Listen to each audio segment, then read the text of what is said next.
Good morning students, welcome back to computer science exam crack channel. तो आज हम इस वीडियो में ऑपरेटिंग सिस्टम के बारे में डिस्कस करने जा रहे हैं, जो हमारी यूनिट 1 का सेकंड चैप्टर है।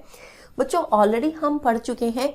जब हमने सॉफ्टवेयर के बारे में डिस्कस किया था तो सॉफ्टवेयर को दो कैटेगरीज में डिवाइड किया था, सिस्टम सॉफ्टवेयर और एप्लीकेशन सॉफ्टवेयर। जो सिस्टम सॉफ्टवेयर है उसमें से एक आपका क्या होता है, ऑपरेटिंग सिस्टम भी is one kind of the system software होता है। ठीक है, तो आज हम इसको डिटेल में पढ़ेंगे कि ऑपरेटिंग सिस्टम एक्चुअल में क्या होता है और क्या क्या वर्क जो है फंक्शंस परफॉर्म करता है। तो इस वीडियो को बच्चों लास्ट तक देखना, और वीडियो अगर पसंद आता है तो इसे लाइक शेयर कमेंट कीजिएगा, और चैनल को अगर सब्सक्राइब नहीं किया तो बेल आइकन को प्रेस कर दें ताकि आने वाले वीडियोस का नोटिफिकेशन आपको मिलता रहे। तो चलिए बच्चों स्टार्ट करते हैं, मैं आपका बहुत ज़्यादा टाइम नहीं ले रही हूँ। तो ऑपरेटिंग सिस्टम क्या होता है बच्चों, पहले आप इसकी एक फिगर जो है वो माइंड में सेट कर लो कि ये है आपका कंप्यूटर हार्डवेयर। ठीक है, कंप्यूटर हार्डवेयर। इससे जो नेक्स्ट पार्ट होता है ना बच्चों, वो होता है आपका ऑपरेटिंग सिस्टम, और इससे नेक्स्ट जो है यहाँ पर आपके एप्लीकेशन प्रोग्राम्स होते हैं, और जो आपकी टॉप मोस्ट लेयर होती है यहाँ पर आपका यूज़र होता है। तो अब आप पूछेंगे कि मैडम ये कहानी हमें क्यों बता रही है। बच्चों, मैं इसलिए बता रही हूँ कि यूज़र की लैंग्वेज को आपका कंप्यूटर हार्डवेयर नहीं समझता और कंप्यूटर की लैंग्वेज को हम नहीं समझते हैं। ठीक है, अब दोनों के बीच में अगर इंटरेक्शन करना हो तो किस किस की चीज़ की ज़रूरत पड़ेगी। देखिए, यूज़र जो है एप्लीकेशन सॉफ्टवेयर की हेल्प से ऑपरेटिंग सिस्टम से इंटरेक्ट कर सकते हैं। ठीक है, जैसे आप बहुत सारी ऐप यूज़ करते हैं, जैसे व्हाट्सएप है, फेसबुक है, ठीक है, आपकी सिस्टम के अंदर कैमरा ऐप होती है। तो ये सारी क्या ऐप है जिसके थ्रू आप इंटरेक्ट कर पा रहे हैं। ठीक है, तो यहाँ पर आपका यूज़र है, यहाँ पर वो एप्लीकेशन सॉफ्टवेयर हैं जिनकी हेल्प से वो इंटरेक्ट कर सकता है। बट एप्लीकेशन सॉफ्टवेयर और कंप्यूटर हार्डवेयर के बीच में जो आपका ऑपरेटिंग सिस्टम आता है ना, ये भी क्या करता है, एप्लीकेशन सॉफ्टवेयर की लैंग्वेज को समझता है, उसको हार्डवेयर तक पहुंचाता है, और हार्डवेयर की बात को समझकर वो एप्लीकेशन तक पहुंच जाता है। तो कहने का मतलब क्या है कि जो ऑपरेटिंग सिस्टम होता है, it acts as a intermediator, एक इंटरमीडिएटर की तरह काम करता है। किस किस के बीच में, यूजर एंड एप्लीकेशन प्रोग्राम्स और कंप्यूटर हार्डवेयर के बीच में। ठीक है, तो यूजर और एप्लीकेशन प्रोग्राम और कंप्यूटर हार्डवेयर के बीच में कौन सा पार्ट आता है, ऑपरेटिंग सिस्टम आता है। ठीक है, तो एग्जाम में आपसे डेफिनेशन अगर पूछी जाती है तो ऑपरेटिंग सिस्टम क्या होता है, देखो, एक तो है operating system is an interface between the user and the computer hardware, एक तो ये डेफिनेशन आ सकती है।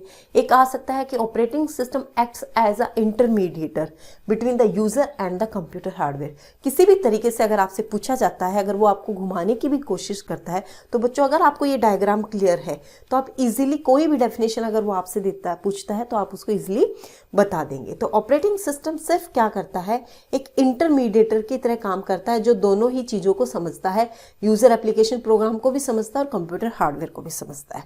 तो ये था बच्चों आपका ऑपरेटिंग सिस्टम। अब हम पढ़ेंगे ऑपरेटिंग सिस्टम की टाइप्स क्या है और फंक्शंस क्या है। उससे पहले एक और चीज जो बहुत इंपॉर्टेंट है एग्जाम के पॉइंट ऑफ व्यू से भी और आपको आनी चाहिए, वो क्या है, बूटिंग का प्रोसेस। बच्चों, बूटिंग से रिलेटेड कई बार क्वेश्चंस आ जाते हैं, और अगर नहीं भी आते तो बच्चों ये आपको पता होना चाहिए कि ऑपरेटिंग सिस्टम को मेन मेमोरी में कैसे लेकर आया जाता है। देखिए, एक डायग्राम की हेल्प से मैं उसको भी बता दूंगी, काफ़ी इंपॉर्टेंट पार्ट है। एग्जाम में कई बार बूटिंग की टाइप्स पूछ ली जाती है और बूटिंग की डेफिनेशन भी पूछी जा सकती है।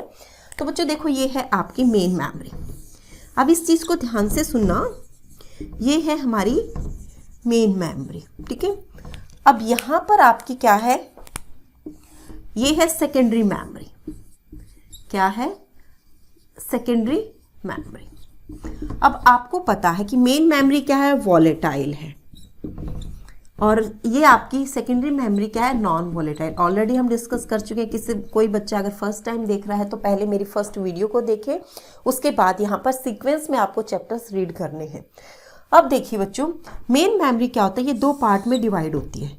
इस मेन मेमोरी के अंदर एक अपर पार्ट होता है ऑपरेटिंग सिस्टम का, और लोअर पार्ट होता है यूजर के लिए। ठीक है, ये बात समझ आई कि मेन मेमोरी दो पार्ट में डिवाइड होते हैं, यूजर और ऑपरेटिंग सिस्टम। अपर पार्ट में ऑपरेटिंग सिस्टम होता है, लोअर पार्ट में यूजर होता है। बच्चों, मैं इसलिए रिपीट कर रही हूँ कि क्वेश्चन बनता है यहाँ पर कि मेमोरी के पार्टीशन में अपर पार्ट में कौन क्या रखा जाता है और लोअर पार्ट में क्या रखा जाता है। तो अपर पार्ट में ऑपरेटिंग सिस्टम है और लोअर पार्ट में आपका यूजर है। ठीक है, अब बात आई ये कि जब वॉलेटाइल है तो वॉलेटाइल अगर हो गई तो क्या होगा, जैसे ही आपका आपका सिस्टम बंद हो जाएगा, ठीक है, पावर ऑफ कर दिया आपने, तो सारे का सारा डाटा कहाँ चला जाएगा, ये चला जाएगा सेकेंडरी मेमोरी में।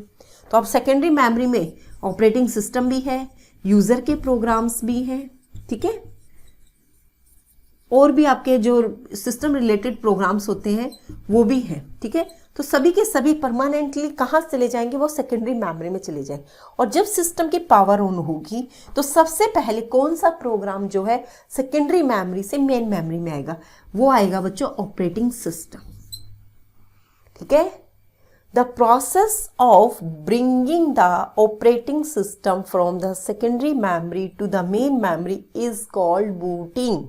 क्या बोलेंगे, इसे बोलेंगे बूटिंग, क्योंकि आपको पता है कि ऑपरेटिंग सिस्टम के बिना हमारे पास एक कंप्यूटर जो एक डिब्बे के बराबर है, उसमें कुछ भी नहीं है।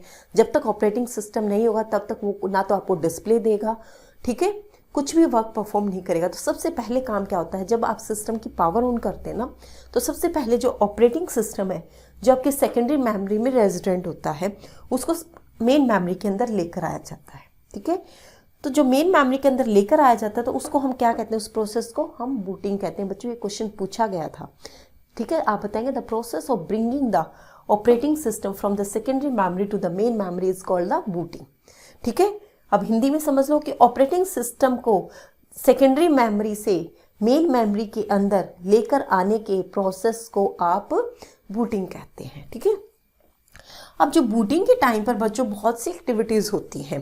एक जो फर्स्ट जो एक्टिविटी होती है जिसको हम पोस्ट बोलते हैं, ठीक है, ये भी आपसे एग्जाम में पूछी जा सकती है बच्चों। पोस्ट, इसको बोलते हैं पावर ऑन सेल्फ टेस्ट। क्या बोलेंगे, पावर ऑन सेल्फ टेस्ट। अब देखो बच्चों, आपको पता तो है लेकिन नाम आज मैंने दे दिया उस चीज़ का। जब आप सिस्टम को ऑन करते, कंप्यूटर को ऑन करते हैं तो क्या होता है कि कभी आपकी हार्ड जो आपका सीपीयू है वहाँ से डिफरेंट टाइप की लाइट्स ब्लिंक करना शुरू कर देती हैं, ठीक है। आपके सीपीयू की लाइट ब्लिंक करेगी, आपके हार्ड ड्राइव की लाइट ब्लिंक करेगी, ठीक है, फिर कीबोर्ड की लाइट ब्लिंक करती है, माउस की लाइट ब्लिंक करती है। तो उसका क्या मतलब है कि सबसे पहले जो काम आपका सिस्टम करता है वो पावर ऑन सेल्फ टेस्ट करता है, सब की पावर को चेक करता है कि सारे डिवाइसेस जो है प्रॉपरली कनेक्टेड है या नहीं है। उसके बाद जो है वो ऑपरेटिंग सिस्टम का प्रोसेस को स्टार्ट करता है, जो बूटिंग बोलते हैं हम उसको स्टार्ट करता है, ठीक है। बूटिंग के टाइम पर ऑपरेटिंग सिस्टम को मेन मेमोरी में लेकर आएगा। बात हुई क्लियर इतनी। अब बच्चों जो बूटिंग है ना, ये भी आपकी फर्दर 2 टाइप की होती है। बूटिंग फर्दर 2 टाइप की होती है। एग्जाम में ये भी क्वेश्चन पूछा गया था कि what are the different types of the booting. तो आप बोलेंगे बच्चों जो बूटिंग है ये 2 कैटेगरीज में डिवाइड होती है। एक होती है आपकी कोल्ड बूटिंग और दूसरी होती है बच्चों आपकी वार्म बूटिंग। क्या, वार्म बूटिंग, ठीक है। अब कोल्ड बूटिंग क्या होता है, ठीक है, जब आपने अपने सिस्टम को प्रॉपर शटडाउन करके रखा हुआ है, जब शटडाउन किए हुए सिस्टम को आप दोबारा से ऑन करते हैं बच्चों, ठीक है, दोबारा से आप ऑन करते हो तो उसको हम बोलते हैं कोल्ड बूटिंग। क्या बोलते हैं उसको, कोल्ड बूटिंग, कि सिस्टम प्रॉपरली शट डाउन करके रखा हुआ है और आपने वहां पर पावर ऑन किया, पावर का बटन कंप्यूटर का जैसे ही आपने ऑन किया तो वो आपकी कोल्ड बूटिंग होती है। कोल्ड बूटिंग कैसे कि अभी जो आपका सेकेंडरी मेमोरी में मैंने बताया था ना ऑपरेटिंग सिस्टम है, उस ऑपरेटिंग सिस्टम को मेन मेमोरी में लाया जाता है प्रॉपरली, ठीक है। मेन मेमोरी के अंदर ऑपरेटिंग सिस्टम को लाया जाता है प्लस कुछ ऐसे प्रोग्राम्स जो ऑपरेटिंग सिस्टम को एग्जीक्यूट करने में हेल्प करते हैं, उन सभी प्रोग्राम्स को मेन मेमोरी में लेकर आया जाता है, ठीक है। तो ये थोड़ा सा स्लो प्रोसेस है, इस वजह से हम इसको कहते हैं कोल्ड बूटिंग। अब वार्म बूटिंग क्या होती है बच्चों, वार्म बूटिंग होती है कि कई बार आपका सिस्टम ना हैंग हो जाता है, आप कीबोर्ड से की प्रेस करते हो कोई रिस्पॉन्स नहीं आता, ठीक है। तो वो क्या होता है, सिस्टम हैंग जिस केस में हो जाता है तो हम क्या कहते हैं, यार इसको रीस्टार्ट कर दो। रीस्टार्ट में क्या होता है, हम कंट्रोल ऑल्ट प्लस डिलीट, ये तीनों कीज जो है एक ही बार में प्रेस करते हैं, कंट्रोल ऑल्ट डिलीट, ठीक है, बोलते हैं ना। तो इस प्रोसेस को हम क्या बोलते हैं बच्चों, रीस्टार्ट करना। तो रीस्टार्ट की अगर आपसे कमांड पूछी जाए तो ये वाली होती है, तो कंट्रोल ऑल्ट डिलीट करने से आपका सिस्टम क्या होगा, रीस्टार्ट हो जाएगा। रीस्टार्ट का मतलब क्या होगा कि बच्चों जो ऑपरेटिंग सिस्टम है ना ऑलरेडी आपकी मेन मेमोरी के अंदर है, सिर्फ जो इंपॉर्टेंट प्रोग्राम्स हैं उनको वो एग्जीक्यूट करेगा और आपका सिस्टम बूट हो जाएगा। ठीक है, तो ये एक फास्ट प्रोसेस होता है, आपको भी पता है ये फास्ट प्रोसेस होता है। रिस्टार्ट तो हम बहुत जल्दी जल्दी कर लेते हैं, लेकिन जब हम सिस्टम को इनिशियली स्टार्ट करते हैं वो आपकी कोल्ड बूटिंग होती है। आई होप क्लियर हो गया होगा। सो बूटिंग का क्या प्रोसेस होता है, ऑपरेटिंग सिस्टम को सेकेंडरी मेमोरी से मेन मेमोरी के अंदर लेकर आना बूटिंग होता है। एक मैंने यहाँ पे पावर ऑन सेल्फ टेस्ट बताया था। सबसे पहला step power on self test होगा, उसके बाद बूटिंग का प्रोसेस होगा। बूटिंग फर्दर दो टाइप की बताई, एक आपकी कोल्ड बूटिंग बताई, एक आपकी वार्म बूटिंग बताई। कोल्ड बूटिंग में प्रॉपरली जब आप सिस्टम को शट डाउन किए हुए सिस्टम को स्टार्ट करते हैं, ठीक है, पावर ऑन करते हैं आपके कंप्यूटर की, उसको हम कोल्ड बूटिंग कहते हैं। ये थोड़ा सा स्लो प्रोसेस होता है। और जो वार्म बूटिंग होती है उसमें आपका कंट्रोल ऑल्ट डिलीट से आप वार्म बूटिंग करते हैं, जिसको आप रीस्टार्ट करना कहते हैं। रिस्टार्ट की जरूरत कब पड़ती है, जब आपका सिस्टम हैंग हो जाता है, आपका सिस्टम रिस्पॉन्स करना बंद कर देता है, तब हम रीस्टार्ट करते हैं। फाइन बच्चों, अब हम पढ़ेंगे what are the functions perform by the operating system. ठीक है, जो नेक्स्ट इंपॉर्टेंट टॉपिक रहेगा आपका, what are the functions of the operating system. ठीक है, तो यहां पर मैं लिख देती हूं बच्चों फंक्शंस ऑफ ऑपरेटिंग सिस्टम।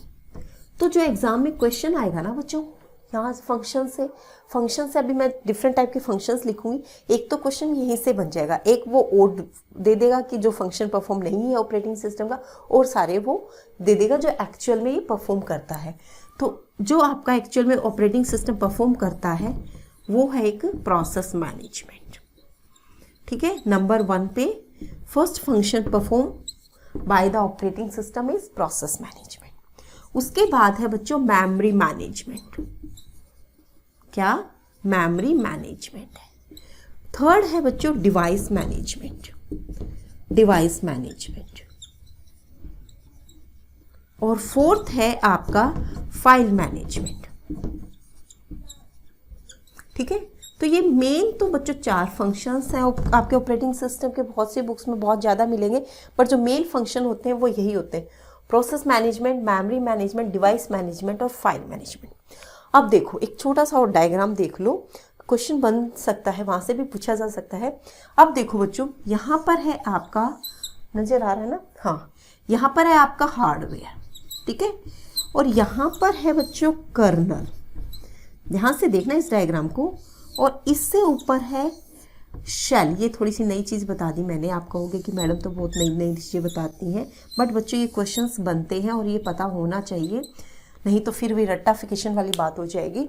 अब देखो ये ना क्या है, ये किसी ऑपरेटिंग सिस्टम का डायग्राम है। क्या है ये, ऑपरेटिंग सिस्टम का डायग्राम है। इसके अंदर आप देख रहे हो कि कंप्यूटर हार्डवेयर है, बीच में कर्नल है, फिर शेल है, फिर यूज़र है। ठीक है बच्चों, अब मैंने जब आपको ऑपरेटिंग सिस्टम का डायग्राम बताया तब क्या बताया था मैंने, हार्डवेयर बताया था, फिर ऑपरेटिंग सिस्टम बताया था, फिर एप्लीकेशंस बताई थी, फिर यूज़र बताए थे।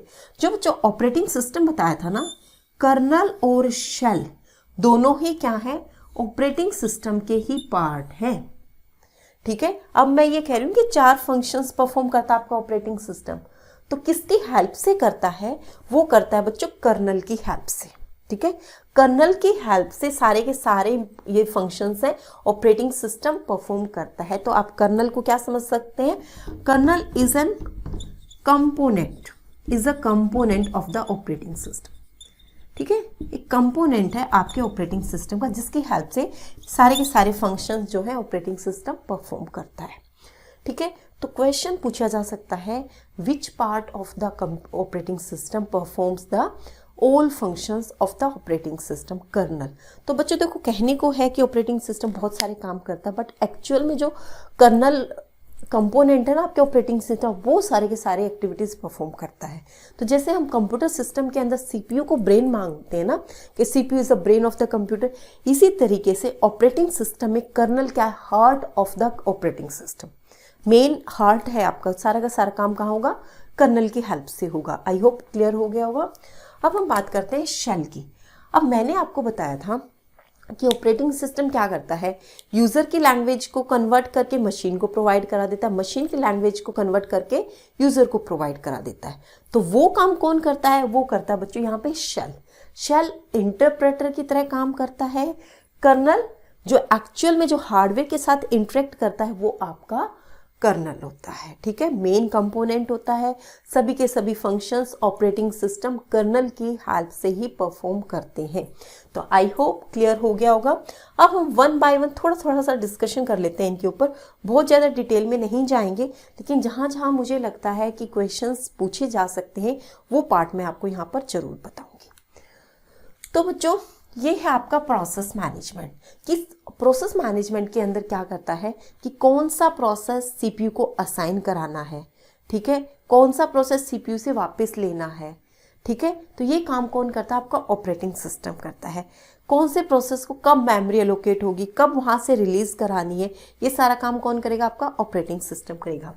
मेमोरी मैनेजमेंट, किस प्रोसेस को कब कितनी मेमोरी एलोकेट करानी है वो आपका मेमोरी मैनेजमेंट करता है। तो मेमोरी मैनेजमेंट से एक चीज़ मुझे याद आ गई जो मैं यहाँ पे डिस्कस करना चाहूँगी बच्चों, वर्चुअल मेमोरी। देखो मेमोरी के बारे में मैं डिस्कस ऑलरेडी कर चुकी हूँ, रैम रोम के बारे में बता चुकी हूँ, कैश मेमोरी के बारे में बता चुकी हूँ, CPU रजिस्टर्स के बारे में बता चुकी हूँ। एक और मेमोरी होती है दैट इज़ वर्चुअल मेमोरी, उसके बारे में एक बार आप जरूर सुनो, क्योंकि क्वेश्चन अभी ग्राम सचिव का जो एग्ज़ाम हुआ था वहाँ पर पूछा गया था। तो बच्चों मेमोरी मैनेजमेंट के अंदर एक तो मैंने बताया कि मेमोरी मैनेजमेंट में क्या होता है कि किस प्रोसेस को कब कितनी मेमोरी एलोकेट करानी है, ये आपका ऑपरेटिंग सिस्टम देखता है। अब जो टर्म है ना वर्चुअल मेमोरी, वर्चुअल का मतलब क्या होता है बच्चों, इसका मतलब होता है इल्यूजन, कि जो चीज़ एक्चुअल में नहीं है, रियलिटी में नहीं है, पर फिर भी वो आपको दिखती है, उसको हम कहते हैं इल्यूजन। जैसे अब आप हाईवे पे ड्राइविंग कर रहे हो, ठीक है, तो हाईवे पे बहुत अच्छे अच्छे रोड हैं, ठीक है। जब आप ड्राइविंग कर रहे हो तो आपको थोड़े से आप ये लगा सकते हो कि कुछ ही मीटर के डिस्टेंस पे आपको ऐसा लगता है कि पानी गिरा हुआ है रोड पे, ठीक है। एक्चुअल में ऐसा तो नहीं होता, बट आपको लगता नहीं कि वहाँ पे पानी है, तो वो क्या एक तरीके का इल्यूजन है। और जब आप उस पर्टिकुलर लोकेशन पे पहुंच जाते हैं तो कुछ पानी है ही नहीं। वो सिर्फ हमें क्या एक भ्रम पैदा करता है। इल्यूजन का मतलब क्या होता है, एक भ्रम पैदा करता है हमारे बीच में। तो वर्चुअल मेमोरी भी एक इसी तरीके की मेमोरी होती है जो एक भ्रम पैदा करती है। वो कैसे और क्यों जरूरत पड़ी हमें इसकी, अब देखिए बच्चों, हमारी क्या है मेन मेमोरी,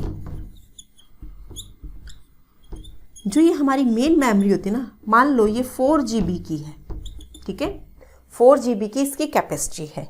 एक प्रोसेस आया यूजर का, उसके रिक्वायरमेंट है 8 GB, ठीक है। अब इस आपको पता है कि सारे का सारा काम कहाँ पर होता है, मेन मेमोरी के अंदर होता है एग्जीक्यूशन का काम। अब इस प्रोसेस को 8 GB के प्रोसेस को 4 GB की रैम में कैसे एग्जीक्यूट करेंगे, ठीक है। तो क्या होगा, जो आपका ऑपरेटिंग सिस्टम है वो क्या करेगा, ये जो आपकी सेकेंडरी मेमोरी है ना, सेकेंडरी मेमोरी है, इसके 4 GB के पार्ट को, मान लो ये 4 GB है, इस 4 GB के पार्ट को इस मेन मेमोरी में ऐड कर देगा, ठीक है। तो अब टोटल कितना हो गया आपका रैम, 8 GB का हो गया। अब आप क्या करा सकते हो, 8 GB के प्रोसेस को आप यहाँ पे एग्जीक्यूट करा सकते हो। तो ये प्रोसेस होता है बच्चों वर्चुअल मेमोरी का। वर्चुअल मेमोरी क्या होती है, इसमें हम सेकेंडरी मेमोरी के कुछ स्पेस को एज आ मेन मेमोरी यूज कर लेते हैं फॉर द टाइम बिंग, ठीक है। अब देखो कंफ्यूजन तो ये हो गया ना कि आपके सिस्टम ने 8 GB, जो आपके बहुत बार ऐसा होता है, पहली बार नहीं है, बहुत बार ऐसा होता है कि हमारी रैम की कैपेसिटी कम होती है, उसके बावजूद भी हमारे प्रोसेसेस जो है वो एग्जीक्यूट होते जाते हैं। वो क्यों होते हैं, क्योंकि वर्चुअल मेमोरी के कॉन्सेप्ट की हेल्प से।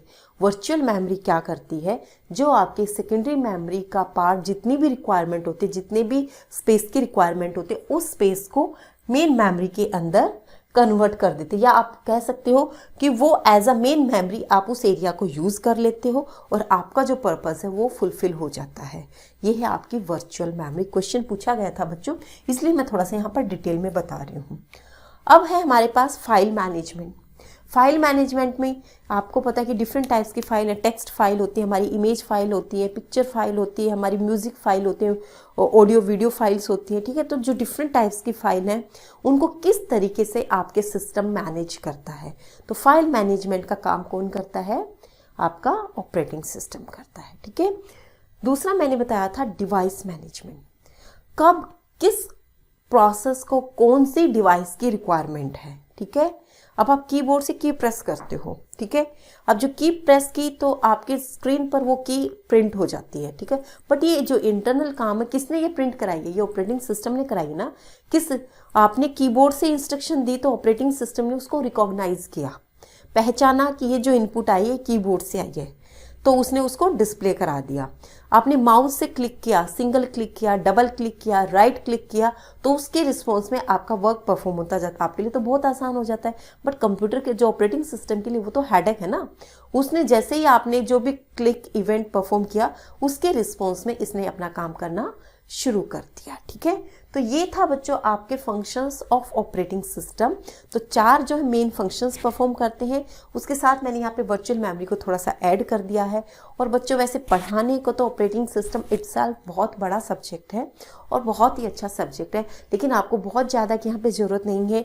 जितना हो सकता है मैं यहाँ पे कंप्लीट करूँगी। फिर कुछ ऐसी नई टर्म जिनको आपको मैं टेक्निक अगर बताने लगूँगी तो बहुत घंटे लग जाएंगे, लेकिन उन क्वेश्चंस को मैं MCQs में इंक्लूड कर लूँगी कि MCQs में अगर वो पूछे जाते हैं तो आप उनका आंसर एटलीस्ट दे पाओ। क्योंकि देखो बच्चों मैकेनिज्म अगर मैं बताने लगी ना हर चीज़ का यहाँ पर, तो बहुत ही टाइम कंज्यूमिंग है, पूरे का पूरा कंप्यूटर हो जाएगा, ठीक है।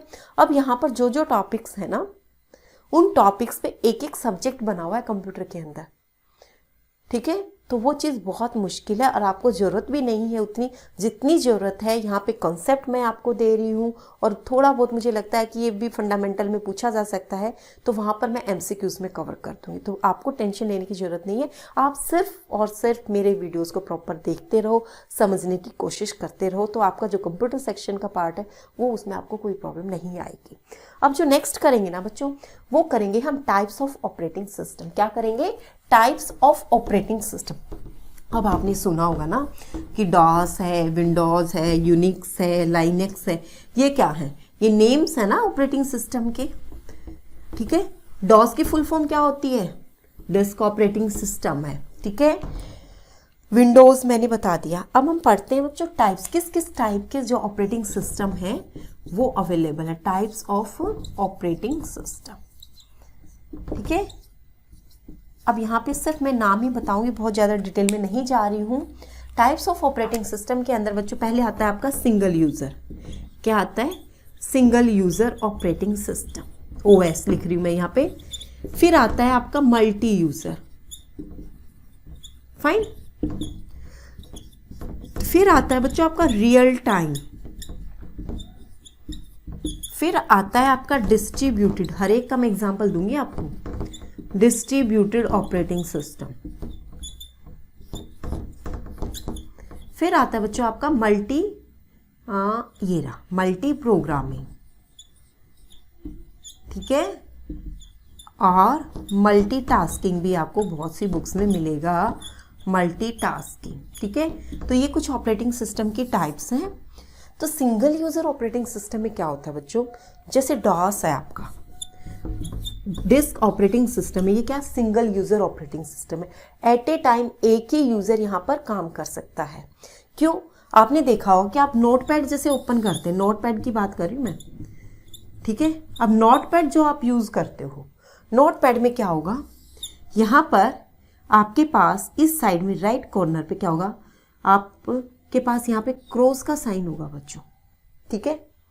क्रॉस का मतलब क्या होता है कि आप इस विंडो को क्रॉस करके ही एक नई विंडो आप ओपन कर सकते हो, यानी कि एक बार में एक ही यूज़र यहाँ पे काम कर सकता है। लेकिन आपने देखो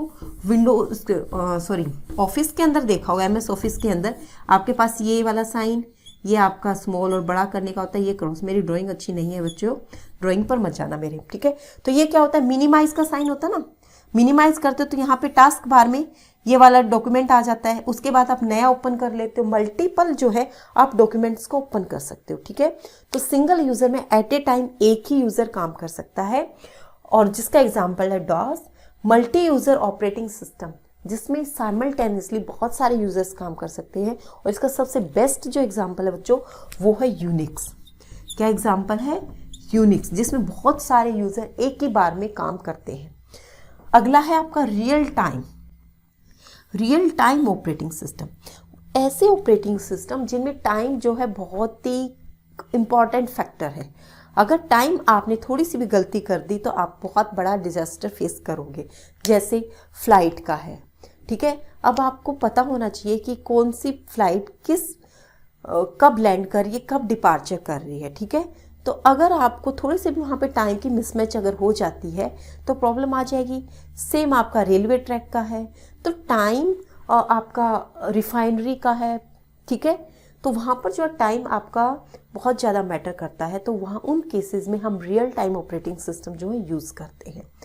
डिस्ट्रीब्यूटेड ऑपरेटिंग सिस्टम बच्चों, डिस्ट्रीब्यूटेड मतलब डिस्ट्रीब्यूट यानी कि स्कैटर्ड किया हुआ, बटा हुआ ऑपरेटिंग सिस्टम है। वो कैसे है?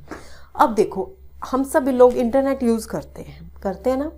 अब इंटरनेट से आप किसी के भी सर्वर को एक्सेस कर लेते हो। घर बैठे आप गूगल का सर्वर एक्सेस कर लेते हो, गूगल का सर्च इंजन एक्सेस कर लेते हो, जीमेल भेज लेते हो, याहू मेल कर लेते हो, ठीक है। तो वो क्या है? वो डिस्ट्रीब्यूटेड का ही एग्जाम्पल। जो आपका इंटरनेट है ना ओवरऑल, वो सारा डिस्ट्रीब्यूटेड का ही है। डिस्ट्रीब्यूटेड का क्या होता है कि जब आप कोई टास्क देते हो तो वो एक डिस्ट्रीब्यूट वे में, कलेक्टिव वे में परफॉर्म होकर आपको मिल जाती है, ठीक है। आपको ये नहीं पता चलता कि आपकी टास्क कौन परफॉर्म कर रहा है, बट वो टास्क आपको मिलती है ना, उसको हम डिस्ट्रीब्यूटेड बोलते हैं। तो आपके लिए इंटरनेट जो है पूरा डिस्ट्रीब्यूटेड का एग्जाम्पल है। और मैं एक एडवांस टर्म यूज़ कर रही हूँ, अगर आपको समझ आए तो आप याद कर लेना। क्लाउड कंप्यूटिंग, क्लाउड जो आप बच्चों ये ड्राइव है मिलता है ना हमें आजकल हर मेल अकाउंट के साथ, ठीक है। वो ड्राइव क्या है? ड्राइव में हम अपनी पिक्चर्स होती है, अपने फोटोज़ होते हैं, उनको स्टोर कर लेते हैं, और इम्पॉर्टेंट डाटा है वो हम स्टोर कर लेते हैं।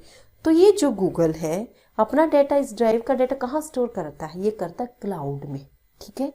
अब क्लाउड वो वाले बादल नहीं है बच्चों, थोड़ा सा एडवांस टॉपिक है, मैं ज़्यादा डिटेल में नहीं जाऊँगी, ठीक है। तो ड्राइव का सबको पता है, गूगल ड्राइव का सबको पता है, इसलिए मैंने ये टॉपिक यहाँ पे आपको बता दिया है। तो डिस्ट्रीब्यूटेड का ही एग्जाम्पल है। अगला है मल्टी प्रोग्रामिंग। अब आपको पता है मल्टी प्रोग्रामिंग में क्या होता है कि आपके सीपीयू की स्पीड बहुत ज़्यादा, जो कि मैं आपको ऑलरेडी डिस्कस कर चुकी हूँ, और यूज़र की स्पीड स्लो होती है, ठीक है। तो यूज़र का एक प्रोग्राम आएगा, सीपीयू ने उसको एग्जीक्यूट किया, फिर से वो आराम से बैठ गया। बट वो आराम से तो आपको नहीं बिठाना ना, आपको उससे क्या कराना है कि टास्क एक के बाद एक टास्क आपने परफॉर्म करानी है, ठीक है। तो at a time main memory के अंदर बहुत सारे प्रोग्राम्स को आप एग्जीक्यूट करने के लिए दे देते हो, उनको हम मल्टी प्रोग्रामिंग कहते हैं। सीपीयू पहले प्रोग्राम को उठाएगा, पहला प्रोग्राम कंप्लीट हुआ, फिर दूसरे को उठाएगा, फिर तीसरे को उठाएगा, ठीक है। तो सीपीयू को आपको आइडल नहीं रहने देना, आपको छोड़ना नहीं है। सीपीयू से जितना मर्जी आप काम लो, ठीक है। वो कब ले सकते हैं? With the help of multi programming, ठीक है। अब होता है मल्टीटास्किंग बच्चों। अब मल्टीटास्किंग का एग्जांपल मैं अगर आपको दूं, तो जब आप अपने कंप्यूटर पे काम कर रहे होते हैं, ठीक है, एक साइड आप गाने सुन रहे होते हो ना, एक साइड प्रिंटर से प्रिंट आउट भी ले रहे होते हो, एक साइड आपका वर्ड का डॉक्यूमेंट भी है जहाँ पर आप टाइपिंग का काम कर रहे हो, एक दो प्रोग्राम और भी आपके हो सकते हैं ओपन हो रखे हो। तो वो क्या बच्चों? मल्टीटास्किंग है। मोर देन वन टास्क जो साइमल्टेनियसली आपके सिस्टम पे रन होती हैं, वो आपका मल्टीटास्किंग है। आई होप क्लियर हो गया होगा। तो बच्चों जो आज हमने डिस्कस किया है, ऑपरेटिंग सिस्टम क्या होता है, बूटिंग क्या है, types of the operating system क्या है, functions of the operating system क्या, और एक बेसिक डायग्राम बनाया है मैंने आपका, जिसमें मैंने बताया है कि कर्नल और शेल जो है ऑपरेटिंग सिस्टम के मेन कंपोनेंट होते हैं। कर्नल एक हार्डवेयर कंपोनेंट होता है, शेल एक एप्लीकेशन प्रोग्राम होता है, ठीक है। कर्नल जो है आपका हार्डवेयर के साथ डायरेक्ट इंटरेक्ट करता है, और shell as a interpreter work करता है। तो ये था बच्चों आज का टॉपिक। आई होप कि क्लियर हो गया होगा, इसमें कोई प्रॉब्लम नहीं आने वाली है आपको। तो मिलते हैं नेक्स्ट वीडियो में नेक्स्ट टॉपिक के साथ, तब तक आप इसका रिवीजन करते रहना। Thank you very much.